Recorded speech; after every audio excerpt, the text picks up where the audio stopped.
Bonjour et bienvenue dans cette présentation qui concerne Advanced Design et comment Advanced Design peut compléter Arch Ossature pour ceux qui le possèdent déjà. Alors voici le sommaire de la présentation. Donc, dans un premier temps, je vais vous montrer comment on peut transférer un modèle depuis Arch vers Advanced Design sans avoir besoin de remodéliser quoi que ce soit, simplement en modifiant des options de maillage dans Advanced Design pour avoir un maillage correct. Ensuite, je vous montrerai l'interface graphique rapidement de Advanced Design, ainsi que la facilité d'utilisation au niveau de la sélection, des vues 3D, etc. Petite présentation rapide.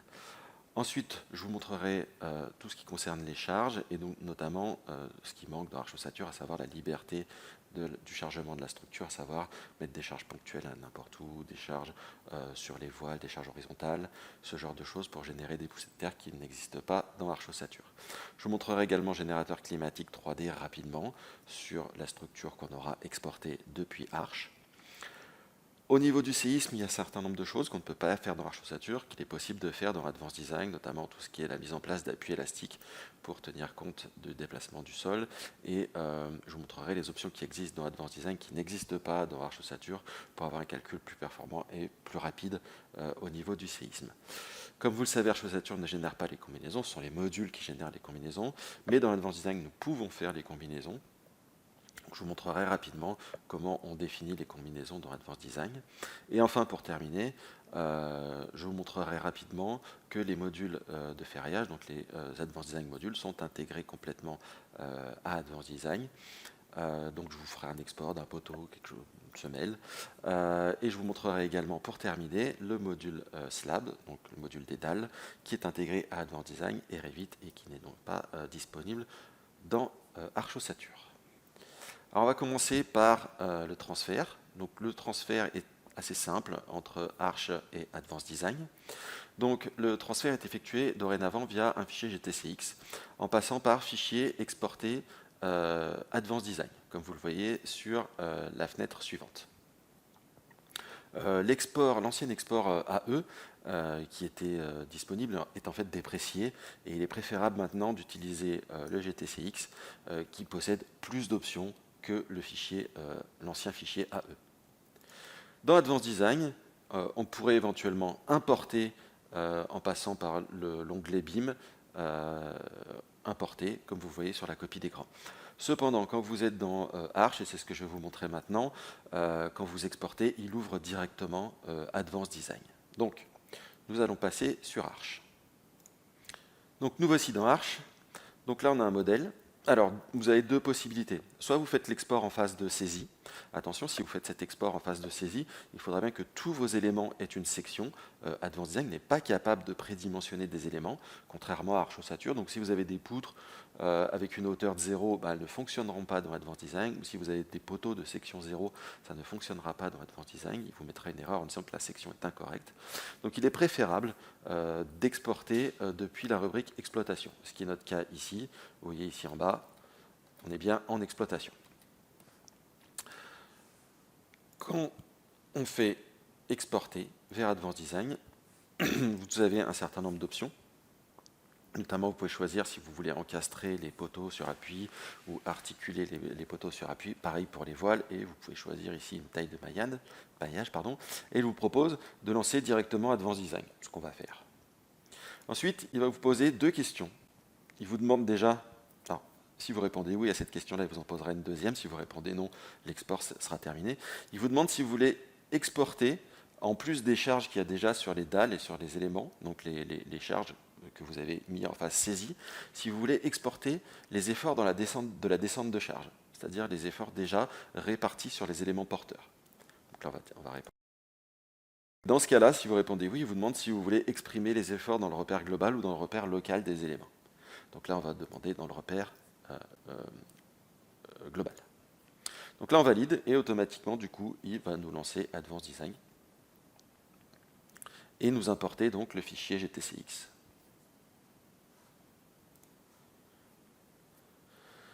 Donc, on va enlever l'affichage de la grille, on va mettre les charges à l'échelle, voilà, et on récupère bien notre structure. Donc on va récupérer un certain nombre de choses, notamment au niveau des charges. Ce qu'on va récupérer ici, c'est deux types de charges à chaque fois. On va récupérer ce qu'on a appelé les charges extérieures. En fait, ça c'est les charges que vous avez rentrées en phase de saisie. Et les charges intérieures, ce sont les charges qui sont issues de la descente de charge. Donc par exemple, si on va se placer ici, on va sélectionner par exemple le premier étage. Vous voyez qu'ici, si j'affiche uniquement les charges extérieures, on a les charges de saisie, donc ce sont des charges uniformément réparties. Par contre, si je prends les charges intérieures, je vais avoir des charges un petit peu plus, on va dire, bizarroïdes, parce qu'elles sont issues de la descente de charge, et cette dalle-là doit être un plancher de reprise, et donc ici, on a une résolution par élément fini des charges. Voilà. Donc voilà comment on peut très facilement exporter depuis Arch vers Advanced Design. Toutefois, il y a quelques petites modifications à faire. Donc, si vous n'avez pas besoin des charges intérieures pour faire votre calcul, il suffit simplement de supprimer et là, vous repartez uniquement avec les charges qui viennent de votre phase saisie de Arch Ossature. Ensuite, dans la rubrique gestion, maillage, ici, il faut passer en mode Delaunay, parce que c'est un mailleur qui est quand même beaucoup plus précis que le mailleur grille de Arch et Eiffel. Et ensuite, il faut également penser à sélectionner l'ensemble des surfaciques, donc avec la fonction de sélection. Je l'ai fait raccourci clavier, mais sinon vous l'avez ici, sélection par critère. Vous sélectionnez l'ensemble des surfaciques et vous devez placer ici la densité comme globale. Voilà, pour éviter d'avoir un maillage incohérent. Voilà. Donc ce sont les seules manipulations à faire lorsqu'on exporte de Advanced Design, de Arch vers Advanced Design. On va revenir sur le PowerPoint. Alors ça c'est ce que je vous disais, hein, on peut exporter uniquement le chargement d'origine saisie ou celui issu de la descente de charge.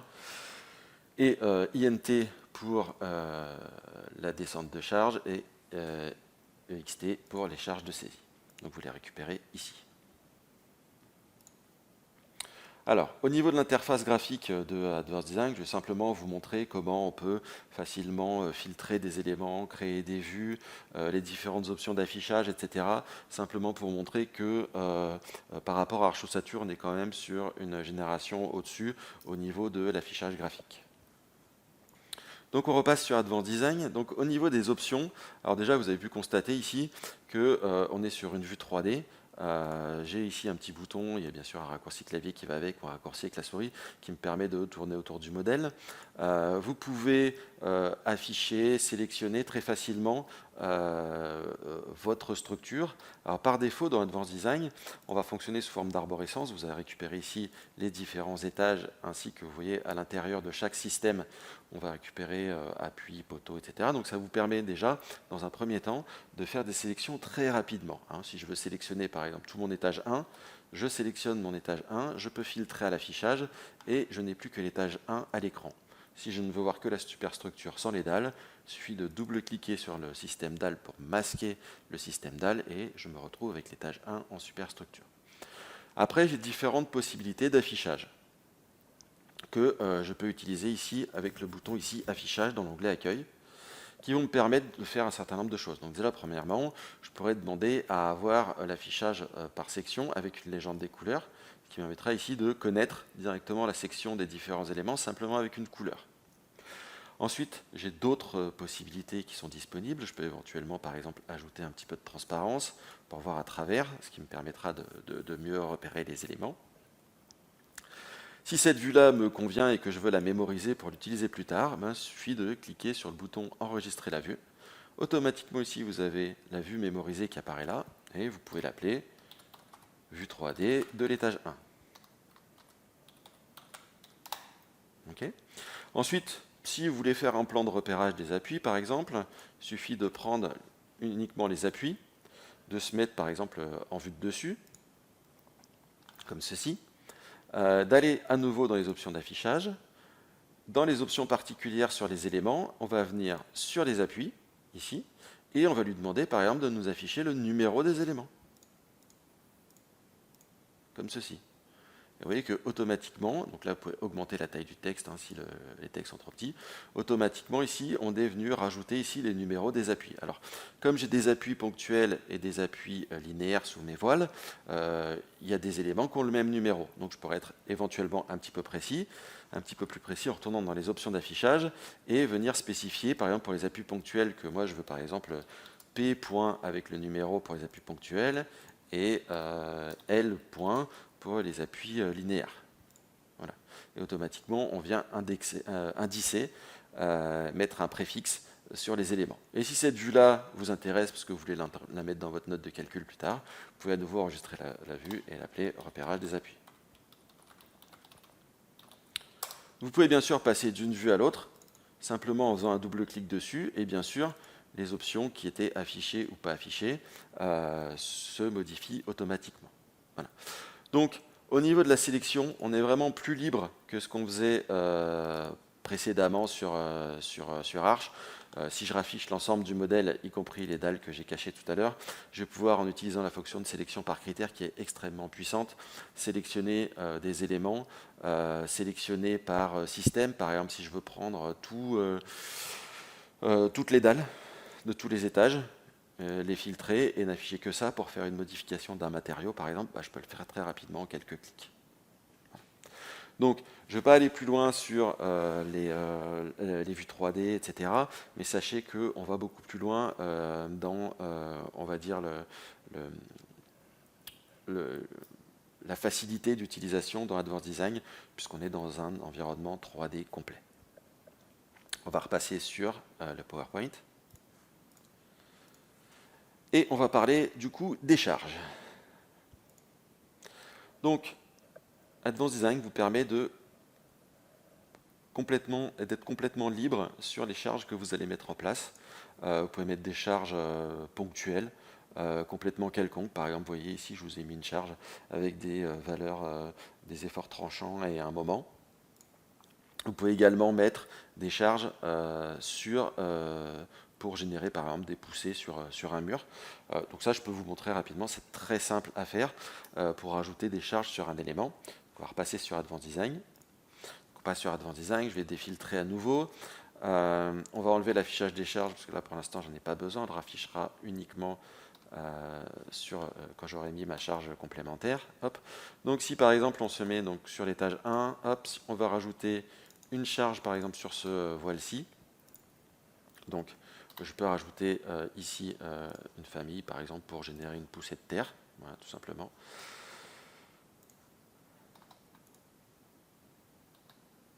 Hop. Je vais sélectionner donc un voile. Donc j'ai plusieurs possibilités hein, pour faire ça. J'aurais pu la faire manuellement, mais je vais faire de manière simple. Il suffit simplement de faire un clic droit et de faire une charge sur sélection. Ou alors vous avez également la même chose dans la rubrique objet. Vous avez ici charge sur sélection. Vous pouvez même carrément générer une pression sur sélection si vous voulez mettre de l'eau. Ici on va mettre une charge sur sélection. Donc il a détecté tout seul que c'était un élément surfacique. Donc il me demande de rentrer une charge en mètres carrés. Je vais lui rentrer une charge ici suivant Y, puisque je suis dans le repère global, donc c'est le Y ici qui fait foi, et je vais mettre en place par exemple une charge, peu importe l'intensité, on s'en fiche, on va rentrer une charge de 2 kN. Et ensuite, si je veux faire une charge triangulaire, c'est tout simple, il va falloir simplement modifier ici les coefficients qui sont là, qui vont me permettre de venir faire une modification. Donc par exemple, je pense que c'est cette valeur-là à modifier. Donc ici par exemple, j'ai 0,3 fois 2 kN, donc 0,6 kN en tête et 2 kN en pied. Voilà. Vous pouvez également générer des charges ponctuelles, des charges linéaires, vous avez tout ici, et vous êtes libre de faire un petit peu tout ce que vous voulez au niveau des charges. Il n'y a pas de limite sur la position des charges. Vous n'avez pas besoin de spécifier, de créer des nœuds, etc. Dans Advanced Design. Il vous suffit de placer la charge là où vous désirez et automatiquement, elle sera mise en place et prise en compte dans le chargement global. On va repasser donc sur le PowerPoint. Et le générateur climatique 3D. Alors, le générateur climatique 3D, il est bien implémenté dans Advanced Design à l'Eurocode. Donc, l'Eurocode 1 partie 3, je me suis trompé dans mon texte, c'est l'Eurocode 1991-1-3. Vous l'avez ici. Donc, quand vous créez une famille de 4 charges, je vous propose de générer la neige ou le vent. Donc là, si on génère la neige, automatiquement, on va pouvoir choisir notre région de neige et la générer de manière automatique en fonction de la localisation de notre ouvrage. De la même manière, si on choisit le vent, donc c'est l'Eurocode 1 partie 4, on a ici la carte et on va pouvoir également définir la région de vitesse de vent ainsi que différents paramètres dont la catégorie de terrain, etc. etc. Donc pour faire ça, il faut absolument avoir des parois dans notre modèle. Les parois vont nous permettre de connaître l'équarrissage extérieur de notre ouvrage pour pouvoir générer le vent. Bon, ça se fait de manière assez simple. Je peux vous montrer rapidement comment ça se passe sur Advanced Design. Voilà, donc on repasse sur Advanced Design. On va rafficher le modèle. On va temporairement désafficher l'affichage des charges. Pour que ce soit plus facile à moi pour générer les parois, déjà je vais me faire un système dans lequel je vais mettre des parois. Et le plus simple pour moi, ce sera éventuellement de garder le premier étage, et même les appuis du premier étage, et les dalles du dernier étage. Donc je vais sélectionner uniquement ces éléments-là, je vais me mettre dans le système parois, et je vais générer du coup des parois ici, sur la totalité de mon ouvrage. Donc je vais entourer mon modèle de parois. Alors pour que ce soit plus simple, je vais passer en vue, hop, squelette. Hop. Squelette complet sera plus facile. Donc là, je saisis l'ensemble de mes parois, ici. Donc, j'ai un certain nombre de parois qui ont été créées ici. Donc, on va les renommer pour que ce soit plus simple derrière. Vous allez comprendre pourquoi.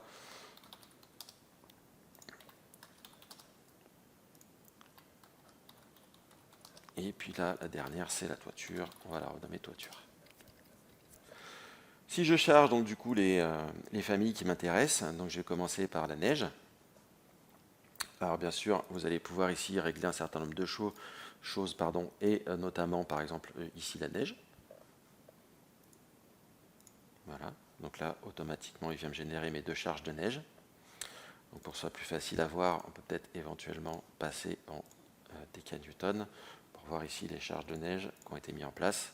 Voilà. Donc 36 décanewton. Et pareil pour les charges de vent. Un petit peu plus de choses à régler, on va faire tout simple, on va se mettre dans la même zone, donc en région 2, et on va se mettre comme si on était en ville. Et là c'est pareil, on va faire une génération automatique des charges. Voilà, donc bien sûr, par rapport au neigement 2009, on a beaucoup plus de cas de charges, et vous avez ici toutes les charges qui ont été générées. On peut par exemple en isoler une, par exemple le vent qui viendrait en surpression depuis X+. Voilà, et vous récupérez ici différentes choses, et notamment ici donc le nom, vous voyez que c'est écrit vent toiture, et la zone que vous pouvez éventuellement faire apparaître, puisque c'est une option d'affichage. Si vous mettez sur les charges surfaciques, vous pouvez demander ici le champ en remarque, qui est ici, voilà, et avoir ceci à l'affichage, ou même encore mieux, avoir la notation uniquement quand vous sélectionnez la charge. Par exemple, je veux savoir ici, et automatiquement, ça vient apparaître quand je sélectionne l'élément. Voilà. Donc voilà comment on génère la neige et le vent sur Advanced Design depuis Arch Ossature. On va repasser sur le PowerPoint. Et on va passer sur la partie sismique. Donc déjà, premièrement, dans Advanced Design, vous avez plusieurs types d'appuis qui sont disponibles, et vous avez notamment les appuis élastiques. Alors vous les avez pour les appuis ponctuels, pour les appuis linéaires et pour les appuis surfaciques. Vous avez la possibilité donc de rentrer ici, vous le voyez sur la fiche de propriété de l'élément, dans la partie basse en bas, de venir rentrer une raideur. Alors ça c'est un appui ponctuel, rigide, donc j'ai rentré une raideur verticale en partie inférieure. Vous avez également la possibilité de venir déterminer automatiquement la valeur de KTZ. Alors, Pour faire ça, c'est une méthode qui est issue de la littérature allemande. Vous avez une FAQ sur le site de Gretek qui vous explique comment est calculée la valeur de KTZ, mais ça vous oblige à connaître la stratigraphie du sol, chose qu'on n'a pas forcément en France, mais ça vous permet éventuellement d'estimer KTZ en phase d'avant-projet. L'avantage de pouvoir mettre en place des appuis élastiques au séisme, c'est que vous allez pouvoir autoriser votre ouvrage à bouger et à légèrement bouger, bien sûr, de manière globale, et donc vous allez mobiliser plus de masse rapidement. Le calcul sismique sur Advanced Design, il est plus performant, pour la bonne raison, c'est que le solver est beaucoup plus récent. Il est mis à jour plusieurs fois par an, notamment quand on sort des services packs. Et vous avez une nouvelle méthode, la méthode de Ritz, qui vous permet d'avoir un nombre de modes réduit. Alors, bien sûr, vous avez un générateur pour le séisme qui va vous permettre, et vous voyez ici, vous avez ici la méthode vecteur Ritz dépendant de la charge qui va vous permettre d'avoir un nombre de modes réduit, puisque cette méthode va estimer à l'avance et retirer les modes locaux de l'analyse sismique. Voilà, donc forcément, si vous avez moins de modes pour faire votre calcul, le calcul est beaucoup plus rapide et l'analyse des résultats est beaucoup plus simple. Donc bien sûr, vous avez la carte qui vous permet de vous repérer et vous pouvez rentrer l'ensemble des différents paramètres, la zone, l'accélération, la classe de sol, bien sûr, ça c'est comme sur Arch Ossature, mais cette nouvelle méthode de calcul vous permet d'aller beaucoup plus loin. Sur les combinaisons. Alors, on va générer les combinaisons suivant l'Eurocode 0. Donc vous avez un générateur qu'on appelle générateur simplifié et vous avez un générateur détaillé qui est hautement configurable, qui est beaucoup plus précis. Alors, générateur simplifié se présente sous cette forme-là. Vous allez choisir quelle combinaison vous désirez charger à l'ELU, à l'ELS. Alors, pour ceux qui utilisent déjà un petit peu les modules de calcul Advanced Design Module, les boîtes de dialogue sont à peu près identiques, donc vous allez retrouver la même chose que ce qu'on a dans les modules de ferraillage, puisque ce sont eux sur Arch Ossature qui vous génèrent les combinaisons. Ce générateur simplifié ne peut être utilisé que quand l'action, la charge d'exploitation ici, est de même nature sur l'ensemble du bâtiment. Si sur un ouvrage vous avez des bureaux et des commerces, ce n'est pas possible, il faudra utiliser le générateur détaillé, puisque le générateur simplifié ne permet pas ce cas-là. Donc voici le générateur détaillé, se présente sous une forme de matrice qui va vous permettre du coup de pouvoir exclure ou forcer les cas de charge entre eux. Donc là c'est pareil, c'est quelque chose qu'il y a déjà dans les modules d'Advanced Design et c'est quelque chose que vous avez sur l'ancien module Archpoutre depuis maintenant presque une dizaine d'années. Donc ce n'est pas quelque chose de nouveau, c'est quelque chose qui existe depuis déjà un petit moment. Du coup ça va venir vous générer différentes combinaisons que vous retrouvez ici. Automatiquement il va vous générer donc le nom des éléments, un code, et puis vous voyez ici qui vous remplit automatiquement les différents éléments. Et ici, vous pouvez remarquer que vous avez plusieurs onglets, et donc automatiquement, en fait, il va vous remplir les onglets béton, métal et bois, suivant le type de calcul que vous avez à faire, en remplissant automatiquement quels sont les cas à l'ELS, quels sont les cas à l'ELU, quels sont les cas à l'ELU sismique, pour pouvoir faire le calcul derrière au niveau ferraillage des éléments. Et ça, ce sera envoyé automatiquement vers les modules de ferraillage.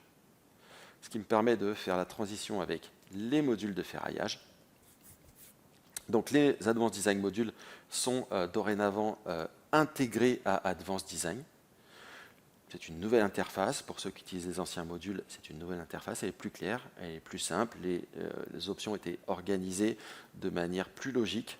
Vous avez des nouvelles options de calcul qui n'existent pas dans les anciens modules Arch. Je peux vous prendre par exemple sur le module poteau. Il est possible maintenant de mettre des charges dans la hauteur du poteau, des charges horizontales dans la hauteur du poteau. Sur le module poutre, vous avez plusieurs méthodes de répartition des cadres, par exemple. Ce sont des options qui n'existent pas dans les anciens modules Arch. Et la note de calcul est beaucoup plus détaillée et sous forme de PDF, avec les formules, les rappels des normes, etc. Donc, je vais vous montrer l'export d'un poteau, d'une semelle, depuis Advanced Design vers Arch Ossature. Alors, pour faire ça, je vais prendre le même modèle que j'ai exporté, mais que j'ai déjà calculé pour pouvoir vous faire l'export facilement. Je vais ouvrir ce modèle. Donc voilà le modèle déjà calculé. Donc vous avez ici des combinaisons qui ont déjà été chargées, hein. Donc là il y a déjà des combinaisons qui ont été mises en place. Et ce qu'on va faire, c'est que du coup on va pouvoir exporter un poteau, par exemple, déjà existant, ce poteau-ci par exemple. Donc deux possibilités pour exporter les éléments, soit je fais un clic droit, alors c'est pas un export, hein, je l'ouvre directement avec le module de calcul. Vous pouvez passer par ici, ou vous pouvez passer par l'onglet Design ici, donc là je suis dans l'étage 1, dans les poteaux, c'est le poteau numéro 1, et il suffit simplement de double-cliquer dessus. Donc là qu'est-ce qu'il va faire? Il va simplement basculer en fait dans le module de ferraillage, ici, et vous affichez le poteau tel qu'il est défini en fait dans Advanced Design. Donc après, j'ai plusieurs options d'affichage. Alors, par défaut, il affiche les poutres en entier. Donc ça, on peut lui demander sur les poutres surveilleurs qu'il n'affiche pas la longueur réelle des poutres. Juste voilà, un petit schéma de principe pour les poutres. Et là, je n'ai pas besoin d'avoir l'ensemble des charges affichées à l'écran. Je peux les enlever ici sur ce schéma-là.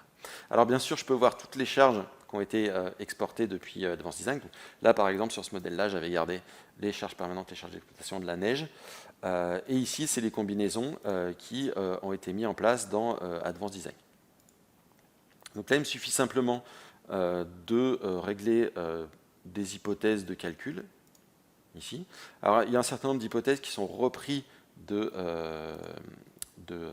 Advanced Design, pardon. Notamment la classe de ductilité, ces choses-là, c'est des choses que j'ai déjà réglées dans le modèle. Et ensuite, vous avez tout ce qui est hypothèse de ferraillage. Donc, partons sur quelque chose qui n'est pas modifié. Je peux lancer directement le calcul pour avoir le ferraillage. Donc voilà, là, il me propose quelque chose avec, comme vous pouvez le voir ici, si je zoome un peu, hop, si je me mets en vue comme ceci, il m'a mis des attentes. Voilà, bon, si moi, ça ne m'intéresse pas d'avoir des attentes, je peux aller dans les hypothèses de ferraillage et venir ici dans les attentes, lui dire que je ne veux pas des attentes supplémentaires, mais que je veux étendre les barres à l'étage du dessus. Voilà. Et du coup, il va me faire le calcul donc, en m'étendant automatiquement les barres à l'étage du dessus. De la même manière, vous avez également la main sur le nombre d'aciers que vous voulez mettre en place. Si dans une direction ou une autre, vous voulez forcer et mettre trois aciers longitudinaux, c'est pareil, à nouveau dans les options de ferraillage.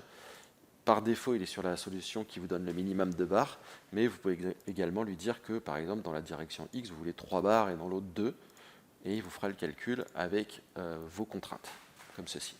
Donc bien sûr, comme j'ai mis une barre supplémentaire, je me retrouve avec un diamètre plus petit. Tout à l'heure, j'avais du Phi 10, maintenant j'ai du Phi 8, mais on récupère ici directement le poteau.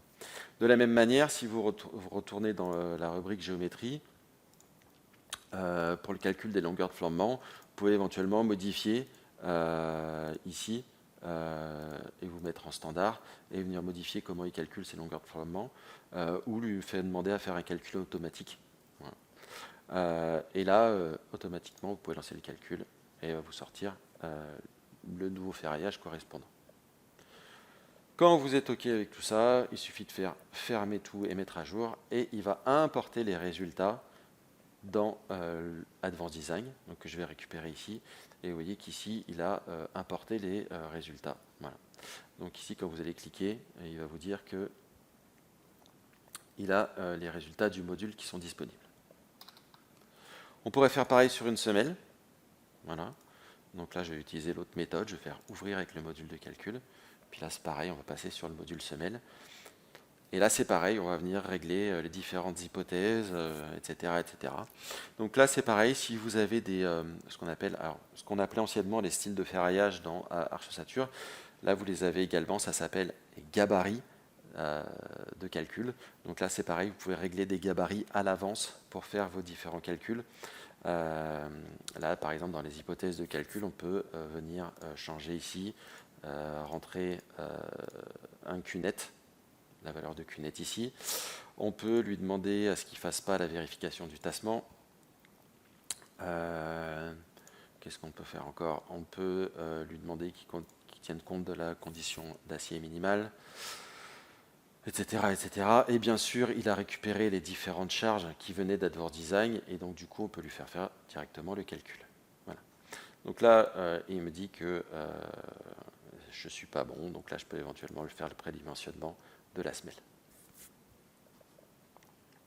Vous pouvez double-cliquer, lui valider, lancer le calcul. J'ai plus d'erreur, j'ai plus qu'à faire fermer à jour et fermer et mettre à jour. Et automatiquement ici, il vous dit qu'il a mis à jour les dimensions suivant X et Y. Donc, normalement, si je prends la semelle qui est ici, bah, je récupère ici les nouvelles dimensions. Voilà. Donc voilà pour les exports c'est même pas un export, hein, pour la synchronisation des modules directement en fait dans Advanced Design. Je vais passer maintenant sur le PowerPoint à nouveau et je vais vous montrer pour terminer le module Slab qui est directement intégré à Advanced Design, qui n'est pas lié à Archosature mais que vous pouvez également utiliser depuis Revit. Donc on va à nouveau partir sur le modèle qui est déjà calculé. Ce qu'on va faire, c'est que je vais simplement vous montrer rapidement l'étage 3 ici, avec l'étage 4. Voilà. Donc tout simplement pour vous montrer ici que on a un plancher de reprise à cet endroit-là. Vous voyez ici, j'ai des poteaux qui viennent tomber directement sur une dalle, et donc c'est cette dalle-là ici que je vais venir calculer. Alors vous avez deux possibilités de calcul avec le module Slab. Soit vous avez fait un calcul béton armé dans Advanced Design sur les éléments surfaciques, et dans ce cas-là, ils peuvent vous proposer un plan de ferraillage en fonction des aciers théoriques qu'il a calculés. Ça, c'est la première méthode. Ou vous avez une deuxième méthode qu'on appelle la méthode des bandes, qui va vous permettre de calculer en fait avec les efforts qu'il y a dans la dalle. Il va intégrer les efforts sur des bandes et faire le calcul comme si c'était une poutre. Donc moi, c'est plutôt cette méthode-là que je vais vous montrer. Donc c'est tout simple. Là, je repasse dans l'onglet Design. Je me mets donc sur mon étage 3, sur mes dalles, et on va ouvrir du coup cette dalle-là. Donc là, il va m'ouvrir le modèle. Et vous voyez ici, c'est les bandes que j'ai mis en place. Donc dans la direction principale, j'ai fait des bandes comme ceci. Et dans la direction secondaire, j'ai fait des bandes comme ceci. Le poteau qui tombe sur la dalle est à peu près ici. Du coup, on pourrait éventuellement regarder les diagrammes. Donc par exemple, dans la direction principale, on voit bien ici qu'on a un moment ici qui est un peu plus important. Donc vous pouvez temporairement double-cliquer dessus. Vous voyez ici, on récupère quelque chose comme sur un module poutre, hein, c'est-à-dire que on a les aciers théoriques en bleu et puis les aciers réels qui ont été mis en place en rouge. Voilà. Si je veux revenir en 3D, je fais comme ça. Si je veux prendre une autre borne dans une autre direction, par exemple ici, donc toujours à l'endroit où il y a le poteau, bah là c'est pareil. Donc je m'aperçois que dans l'autre direction, je vais être obligé de mettre beaucoup plus. Donc ça, c'est ce qu'il a calculé. Et comment il l'a calculé? Tout simplement, si vous, à nouveau, hein, c'est toujours pareil, vous allez dans les hypothèses de Ferrier, bien sûr, il vous dit que c'est calculé par bande, c'est ce que je lui ai demandé. Et ici, dans les solutions, sur la partie supérieure, je lui ai demandé de ferrailler par barre, pour vous faire un exemple, et d'avoir 2 lits de barre. Et dans la partie inférieure, je lui ai demandé de faire des trilles soudées et des barres. Voilà, en lui disant que les trilles soudées doivent reprendre 70% des charges et qu'il doit se débrouiller pour trouver le tri soudé correspondant à ça. Voilà, vous pouvez bien sûr gérer tout ce qui est chevauchement des trilles soudées, vous pouvez même forcer le type de tri soudé si vous voulez, etc. Et automatiquement, du coup, il vous propose du ferraillage. Voilà. Donc ça, c'est la solution supérieure. Donc je pourrais lui demander, voilà, il a mis 2 lits d'acier. Le premier lit, vous avez ici, à chaque fois que vous vous mettez sur des aciers qui deviennent jaunes, vous allez avoir ici la répartition. Voilà, c'est des filles 8 espacées de 20, etc. Le deuxième lit, c'est-à-dire quand le premier lit n'était pas suffisant, il était obligé de rajouter des renforts, principalement sur les bords en partie supérieure, vu que c'est un plancher de reprise et qu'il est en continuité avec d'autres dalles, il est nécessaire d'avoir des aciers en partie supérieure à certains endroits. Donc là, c'est parce que j'ai un poteau à cet endroit-là. Là, il y a un poteau aussi. Et là, je suis connecté à une dalle et des voiles en partie inférieure. Et donc, du coup, il m'a mis des aciers supérieurs. Si je passe sur la solution inférieure, là, c'est pareil. Je vais avoir 2 lits.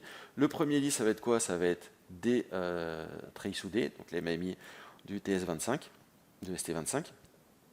Et là où le ST25 ne suffit pas, il est venu mettre des aciers complémentaires. Et donc ici, je me retrouve ici à l'endroit où j'ai mon poteau qui vient tomber avec des aciers complémentaires à cet endroit-là pour reprendre les aciers, avec la section d'acier réel qui apparaît, etc. Donc là, vous avez un certain nombre de zones qui sont disponibles. Bien sûr, ça, on peut essayer de lui faire adapter, etc. Donc voilà, il peut vous proposer, du coup, avec un calcul par bande, de vous faire un calcul comme si vous aviez plusieurs poutres de... Alors là, j'ai mis des bandes de largeur de 1 mètre, mais vous pouvez faire d'autres bandes plus petites, plus grandes. Voilà. C'est à vous, de voir comment vous voulez faire. Bien sûr, derrière, ils peuvent vous générer le plan correspondant. Alors, pour que ce soit plus simple, je vais simplement vous montrer ici donc, les plans. Donc là, j'ai augmenté l'échelle pour que ce soit plus simple à lire. Par exemple, si on peut se mettre au 20e. Ici, donc vous voyez ici les espacements. Donc il vous dit qu'il y en a 7 x 40. Donc c'est des phi 8 avec des 0,4 d'espacement. Il vous donne la zone, etc. Donc vous avez tout cet affichage-là. Et vous avez pareil donc, pour les treillis soudés. Voilà.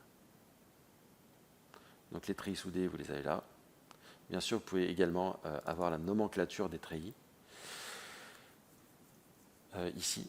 Et vous pouvez même carrément avoir le schéma des treillis soudés, c'est-à-dire le plan de calpinage des treillis soudés, voilà, qui vous dit comment il a découpé les plans et le pourcentage de chute que vous pourriez éventuellement avoir. Et avec ça, vous pouvez vous en faire une présentation. Alors là, je vous montre la présentation, mais comme elle est sur du A3, ça ne va pas rendre grand-chose.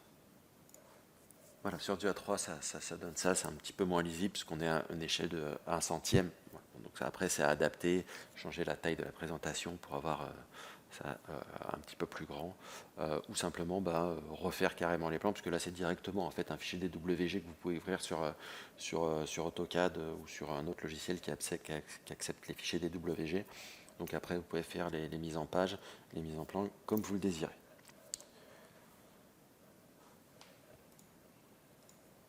Voilà, je vous remercie. J'espère vous avoir donné un certain nombre d'informations qui vous permettront éventuellement de sauter le pas vers Advanced Design, puisque c'est un logiciel non pas qui remplace Archossature, mais qui vient le compléter sur un certain nombre de choses. Je vous souhaite une excellente journée.